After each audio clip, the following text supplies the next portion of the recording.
வணக்கம் மக்களே, welcome you all to our Vels cook book channel. இன்றைக்கி நம்ம சேனலில் என்ன ரெசிபின்னு பார்த்தீங்கன்னா, ரொம்ப ஈஸியான, டேஸ்டியான அண்ட் ரொம்ப ஹெல்த்தியான ஒரு டிஷ்ஷுங்க, மாம்பழக்காடி. வாங்க நம்ம ரெசிபிக்குள்ளே போகலாம். இது வரைக்கும் நம்ம சேனலை சப்ஸ்கிரைப் பண்ணாதவங்க சப்ஸ்கிரைப் பண்ணிக்கோங்க. நம்ம ரெசிபிக்கு தேவையான இன்க்ரீடியன்ட்ஸ் என்னன்னு பார்த்தீங்கன்னா, வறுத்த பச்சரிசி மாவு 1 கப்பு, அது கூட கருப்பட்டி நான் 2 கப்பு எடுத்திருக்கேங்க. ஏன்னா கருப்பட்டி ஸ்வீட்னஸ் கம்மியாக இருக்கும். உங்களுக்கு மைல்ட் ஸ்வீட்னஸே போதும்னு நினச்சிங்கன்னா 2 கப்பாக எடுத்துக்கோங்க. அது கூட துருவிய தேங்காய், அரை மூடி மாம்பழம். நான் செங்கவர்க்க மாம்பழம் 3 மாம்பழம் எடுத்திருக்கேங்க. இந்த டிஷ்ஷுக்கு செங்கவர்க்க மாம்பழம் தான் ரொம்ப சூப்பராக இருக்கும். உங்ககிட்ட செங்கவர்க்க மாம்பழம் இல்லை அப்படின்னா நல்ல ஸ்வீட்டான ஒரு மாம்பழமாக எடுத்துக்கோங்க. நான் இந்த மாதிரி மாம்பழத்தை சின்னதாக கட் பண்ணி எடுத்திருக்கேங்க. அது கூட சுக்கு, ஏலக்காய் 1 டீஸ்பூன் நல்லா நுணுக்கி எடுத்துக்கோங்க. நான் 1 கப்புன்னு சொல்கிறது 200 ml கப்பில் அளவு எடுத்திருக்கேங்க. வாங்க நம்ம டிஷ் எப்படி செய்கிறதுன்னு பார்க்கலாம். ஃபஸ்ட்டு ஒரு பாத்திரத்தில் நம்ம உடச்சி வச்ச 2 கப் கருப்பட்டி சேர்த்துட்டு அது கூட 2 கப் தண்ணி சேர்த்துக்கோங்க. சேர்த்துட்டு கேஸ் ஆன் பண்ணிவிடுங்க. அந்த தண்ணி ஹீட் ஆகிறதுலேயே இந்த கருப்பட்டி நல்லா கரைஞ்சி வந்துடும். இது ஒரு பக்கம் கரையட்டுங்க. நம்ம சைடில் இந்த மாவை ரெடி பண்ணிடலாம். வறுத்த பச்சரிசி 1 கப்பு, அது கூட ஒரு பின் சால்ட் ஆட் பண்ணிக்கோங்க. இப்போ 2 கப் தண்ணி நம்ம கொஞ்சமாக சேர்க்கணுங்க. ஃபஸ்ட்டு கொஞ்சம் தண்ணி சேர்த்துட்டு இந்த மாதிரி நல்ல மாவோடு மிக்ஸ் பண்ணிடுங்க. கட்டி இல்லாமல் நல்லா மிக்ஸ் பண்ணி விட்டுருங்க. அதுக்கப்புறம் இந்த மாதிரி விஸ்கு வச்சு நல்லா வேகமாக பீட் பண்ணிங்க அப்படின்னா நல்லா ஈவனாக மிக்ஸ் ஆகி வந்துடும். கொஞ்சமாக தண்ணி ஆட் பண்ணி மிக்ஸ் பண்ணிக்கோங்க. உங்கள்கிட்ட விஸ்கு இல்லைன்னா ஒரு ஸ்பூனை வச்சு நல்லா வேகமாக அடிச்சிங்கன்னா இதே மாதிரி உங்களுக்கும் வந்துடும். இந்த மாதிரி கன்சிஸ்டன்சியில் உங்களுக்கு வரணுங்க.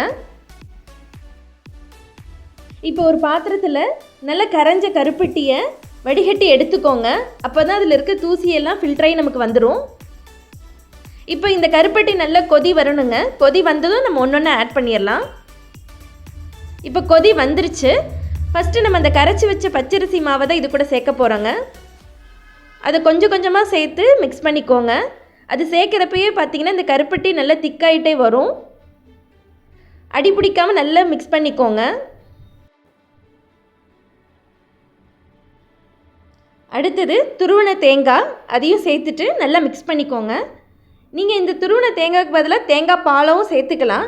ஆனால் துருவன தேங்காய் சேர்த்திங்கன்னா ரொம்ப டேஸ்டியாக நல்லாயிருக்கும். இப்போ பொடிச்சு வச்ச ஏலக்காய் 1 டீஸ்பூன், அதையும் ஆட் பண்ணிவிட்டு மிக்ஸ் பண்ணிக்கோங்க. சுக்கு 1 டீஸ்பூன், அதையும் சேர்த்துட்டு நல்லா மிக்ஸ் பண்ணி விட்டுருங்க. இது நல்லா மிக்ஸ் பண்ணிவிட்டே இருக்கணும், இல்லைன்னா அடி பிடிச்சிடும். ஒரு கொதி வந்ததும் மாம்பழத்தை சேர்த்துடலாம்.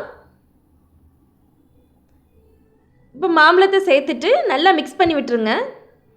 2 கொதியிலேயே கேஸ் ஆஃப் பண்ணிவிடுங்க. ஏன்னா இது நல்லா பழுத்த மாம்பழம்னால சீக்கிரம் வெந்துடும். ரொம்ப டேஸ்டி அண்ட் ரொம்ப ஹெல்த்தியான ஒரு டிஷ்ஷுங்க, மாம்பழக்காடி. சூப்பராக ரெடி ஆகிடுச்சு. இந்த டிஷ்ஷை செய்கிறதுக்கு எனக்கு டோட்டலாக ஒரு 10 மினிட்ஸ் தாங்க ஆச்சு. நான் ஏன் இந்த டிஷ்ஷை ரொம்ப ஹெல்த்தின்னு சொல்கிறேன்னா, நம்ம டிஷ்ஷில் சேர்த்துருக்க இந்த பனக்கருப்பட்டிக்கு பார்த்திங்கன்னா அதிக மினரல்ஸ் அண்ட் நியூட்ரியன்ஸ் இருக்குது. அதனால நம்மளோட எதிர்ப்பு சக்தி அதிகரிக்குதுங்க. இது மட்டும் இல்லை, அஜீரண கோளாறு மற்றும் மலச்சிக்கல் ப்ராப்ளம் இருக்கிறவங்க இது ரெகுலராக எடுத்துக்கிறதுனால அவங்களுக்கு இந்த ப்ராப்ளம் சரியாகுங்க. ஹீமோக்ளோபின் பிளட்டில் கம்மியாக இருக்குன்னு நினைக்கிறவங்க இது உங்கள் ஃபுட்டில் சேர்த்துக்கிட்டீங்க அப்படின்னா உங்களோட ஹீமோக்ளோபின் லெவலும் சூப்பராக இன்க்ரீஸ் ஆகிடுங்க. சக்கரை நோய் உள்ளவங்களும் கருப்பட்டியில் செஞ்ச எல்லா ஸ்வீட்ஸும் எடுத்துக்கலாங்க. ஏன்னா மற்ற சுகரை விட இதில் இருக்கக்கூடிய குளுக்கோஸ் கண்டென்ட் கம்மியாக தான் இருக்குது. இது மட்டும் இல்லைங்க, நம்ம டிஷ்ஷில் சேர்த்துருக்க இந்த மாம்பழத்துக்கும் பார்த்திங்கன்னா நிறைய நல்ல குணாதிசயங்கள் இருக்குது. அது நம்மளோட பிளட் ப்ரெஷர், பிளட் சுகர் லெவலில் கண்ட்ரோல் பண்ணுறதுக்கு ஹெல்ப் பண்ணுது. அது மட்டும் இல்லாமல் அனிமிக்காக இருக்கிறவங்க இதை எடுத்துக்கிறனால அவங்களுக்கும் அதிலிருந்து ஒரு நல்ல ரிலீஃப் கிடைக்குதுங்க. அது கூட நம்மளோட பிரெயின் ஹெல்த், ஹார்ட் ஹெல்த் எல்லாம் மெயின்டைன் பண்ணுறதுக்கு ரொம்ப ஹெல்ப்ஃபுல்லாக இருக்குது. இம்யூனிட்டியை பூஸ்ட் பண்ணுது. அஜீரண கோளாறு உள்ளவங்க இதை எடுத்துக்கிறனால அவங்களுக்கும் இது சரியாகுதுங்க. விட்டமின் சி பார்த்திங்கன்னா இதில் 46% இருக்குங்க.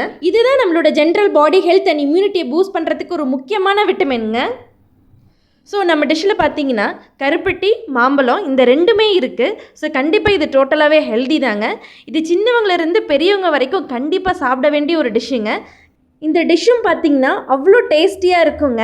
அந்த நேச்சுரலான மாம்பழத்தோட எசன்ஸ் எல்லாம் காடியில் இறங்கி காடியையும் அந்த மாம்பழத்தையும் சேர்த்து சாப்பிட்றப்ப ரொம்ப டேஸ்டியாக ரொம்ப சூப்பராக இருக்குங்க. கண்டிப்பாக இந்த டிஷ்ஷை நீங்களும் ட்ரை பண்ணி பாருங்கள். ட்ரை பண்ணி பார்த்துட்டு எப்படி இருக்குன்னு எனக்கு கமெண்ட் செக்ஷனில் சொல்லுங்கள்.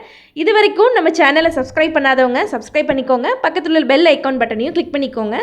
நெக்ஸ்ட்டு இதே மாதிரி ஒரு சூப்பரான வீடியோவில் நம்ம மீட் பண்ணலாம். Thank you friends. தேங்க்யூ ஃபார் வாட்சிங்.